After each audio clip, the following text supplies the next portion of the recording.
ചാലക്കുടിയിൽ ഇന്നലെ ബാങ്ക് കവർച്ച നടത്തിയത് ബാങ്കുകളുടെ പ്രവർത്തനത്തെക്കുറിച്ച് കൃത്യമായ ധാരണയുള്ളയാളാണെന്ന് പോലീസ് നിഗമനം. നമസ്കാരം, കൊട്ടാരക്കര മീഡിയയിലേക്ക് സ്വാഗതം. ചാലക്കുടി ഫെഡറൽ ബാങ്ക് ശാഖയിൽ കവർച്ച നടത്തിയ മോഷ്ടാവ് നന്നായി പഠിച്ച് ആസൂത്രണം ചെയ്ത മോഷണമാണെന്ന നിഗമനത്തിലാണ് പോലീസ്. ബാങ്കുകളുടെ പ്രവർത്തനത്തെക്കുറിച്ച് കൃത്യമായ ധാരണയുള്ളയാളാണ് മോഷ്ടാവ്, അല്ലെങ്കിൽ പ്രവർത്തനം നിരീക്ഷിച്ച് ഇയാൾ ഉറപ്പിച്ചിട്ടുണ്ട്. ഈ ശാഖയിൽ സുരക്ഷാ ജീവനക്കാരില്ലെന്നതും തിരക്ക് കുറയുന്നത് എപ്പോഴാണെന്നും കൃത്യമായി നിരീക്ഷിച്ച് മോഷ്ടാവ് മനസ്സിലാക്കിയിട്ടുണ്ട്. ക്യാഷ് കൗണ്ടറിന്റെ താക്കോൽ ഹിന്ദിയിലാണ് ഇയാൾ ജീവനക്കാരോട് ആവശ്യപ്പെട്ടത്.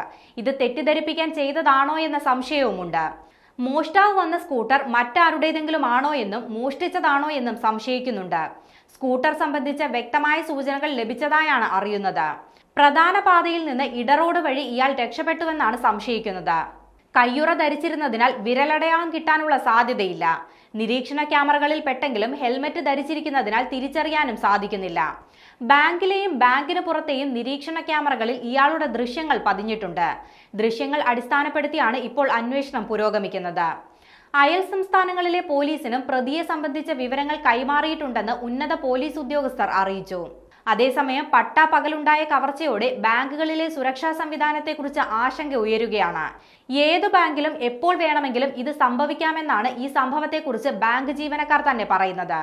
ബാങ്കുകളിൽ നിലവിൽ സുരക്ഷാ സംവിധാനമായി ഉള്ളത് CCTV ക്യാമറകൾ ഉൾപ്പെടെയുള്ള ഇലക്ട്രോണിക് സംവിധാനങ്ങളാണ്. മോഷണം കണ്ടെത്താൻ സാധിക്കുമെന്നല്ലാതെ മോഷണം തടയാൻ ഈ സംവിധാനം കൊണ്ട് സാധിക്കുകയില്ല.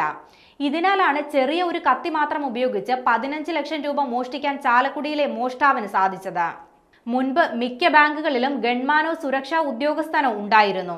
പൊതുമേഖലാ ബാങ്കുകളിലാണ് ഗൺമാന്മാർ ഉണ്ടായിരുന്നത്. മറ്റ് ബാങ്കുകളിൽ സുരക്ഷാ ജീവനക്കാരനാണ് ഉണ്ടായിരുന്നത്. ചിലവ് ചുരുക്കലിന്റെ ഭാഗമായാണ് ഇത്തരം തസ്തികകൾ ഒഴിവാക്കപ്പെട്ടത്.